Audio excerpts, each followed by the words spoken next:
انه مستشار جماعي في المغرب، وكتعرفوا الا كنتي في المعارضه ديال رئيس المجلس وغا فيك الخدمه كيصيفط لك لا كونفوكاسيون باش تحضر في الدوره ديال المجلس، عنده الحق قانونيا حسب النطاق الجماعي المحمول به هو يصيفطها 3 ايام قبل.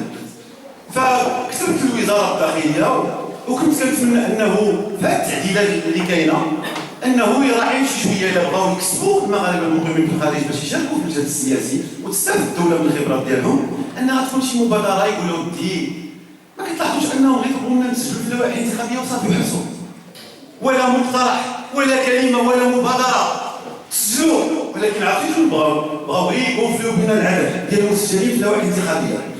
لما داروا اللائحه على الاعلان وقالوا خاصكم تسجلوا في اللوائح الانتخابيه، انا كنت من 2009 كننتظر بعض التعديلات اللي كتهمني، مثلا انه الكونفوكاسيون صيفطوها واحد السيمانه قبل باش يخليو لك تمشي، عندك سياره في المغرب كتمشي تحرك بها عند الناس اللي يصوتوا عليك ما تخلصش عليها وانما كيعاقبوا بحال عباد الاخرين. فاذا تسجلوا معايا هذا الاحصاء غالبا التسجيل في اللوائح الانتخابيه بور لا فور. واللي بغيت نقول للاخوان كتلاحظوا على انه كما قالوا الاخوان اليوم هنا فين كنشارك الراي خصنا واخا تصارعوا بينا. انا كنقول اي واحد في هذه القاعه تحمل عناء الصبر ونجح، والا خصنا نسمعوا له كما كانت الافكار ديالو كما كان كلامه، لانه ما جا الا هو فيه واحد الحرقه وعنده واحد الرغبه ديال باش يعطي.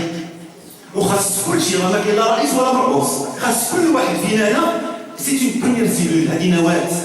خاص كل واحد فينا يرجع لدارو يبلغ هذا الميساج 10 سنين ويجيبوه معاه المره الجايه، لان خاصنا نكبروا هذه النواه تكبر وما تهمناش راه ما تنخدموا لا احزاب ولا ديك اللي خدمك. راه السيد العالمي حضر معنا جاوا الاحزاب وكل مره تياخذوا بين غاكي تيمشوا بحالهم. فيما اخترت معاه الاخ هو قال خصنا نطالبوا بالمشاركه السياسيه. هذا امر خطير الا جينا نثبتوا غير المشاركه وحدها، خصنا مطالب كامله وخصنا تنزيل جميع الفصول ديال الدستور 16 17 و 16 و 17 و 63 كامله بالحرف. وانا معاك، انا كنقول بالنظر لهذا كنت كتعرفوا وزير الجاليه سابقا كان وزير الجاليه وزير الطيران، كانوا غير يعطيوه تيقول لك السلام عليكم كيجمعوا له 10,000 مواطن، السلام عليكم جينا نزوركم، شكينا عليك قلنا زورنا جينا نزوركم. اليوم من داروا له زادوا له وزاره الهجره ما بقاش كيتصور صحاب الخارج هذاك ولا حطوها ولا كان غير كحل صافي حنا ما بقاش معقل علينا.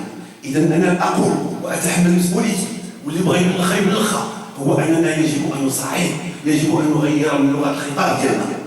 ولا نقول لكم الاخوان بكل صراحه لا تنتظروا شيئا لا من الحكومه ولا من الاحزاب ولا من اليزامين ولا من الاخر. انا عاد غنجي لكم وهو وزير الجاليه لا تنتظروا شيئا. راه الا ما شمرناش على راسنا حنا مالغري نختلفوا، الا ما شمرناش على راسنا لن نحقق شيئا. كونوا اكيدين. الاخ علاش ما كتهضرش معايا على التمثيليه؟ انت كتشوف دابا الاحزاب تيديروا بعض الخرجات وكل واحد كل حزب عنده البلي ديالو، شي هذا عنده العنصر ديالو. غادي الا بقينا نتسناو بقيت التمثيليه غير المشاركه في البرلمان، غتجي 2016 وغادي يقولوا لنا الحزب الفلاني عنده فلان الخرج ديالهم صح، الحزب الفلاني عنده فلان، بغا يخرجوا لنا مثلا فرنسا كامله 3 المناصب. ديك الساعه شحال كنبكيو؟ ديك الساعه غدوز علينا 5 سنين وحنا كنبكيو كنتسناو. اذا ما نخليهمش يضربونا، خصنا نوقفوا ونصندوا قبل ما يصمتونا يخرجوا لنا 3 في فرنسا يقولوا لكم هذا الشيء جاكم حقكم.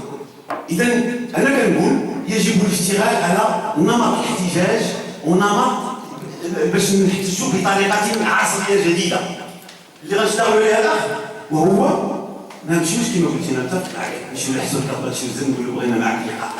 يونا مارك سويش عندنا. اذا هنا شنو خصنا نقلبوا؟ خصنا نجتهدوا نقلبوا على اسلوب جديد من وسائل الضغط. من حقنا نخطو ونخطو ونكملوا. فالاخوان انا بغيت نقول لكم يجب ان نغير من طريقه عملنا ومحاربنا. احنا في حرب الان لان ادريس اجبالي اعلن الحرب علينا. اليزامي اللي كان تيسب المغرب يا بالونطون هنا في باريس اليوم خصو يرد من حقنا. اليوم ما بقاش رئيس مجلس حقوق مجلس الجاليه ولا رئيس مجلس وطني لحقوق الانسان ولا كان تيامن في حقوق الانسان، خصو يرد لنا حقنا ويبعد منا. وهذاك صاحبو اللي جا لنا دابا اجبالي باش يبعد منا. وباش نصداو لهذا الشيء مرة أخرى أؤكد أنه علينا أن نكون يدا واحدة ونزيدوا نكثروا، والمرة الجاية نكونوا إن شاء الله ضعف هذا النمر هذا، وخصنا نفكروا في آليات الاحتجاج. شكرا لكم.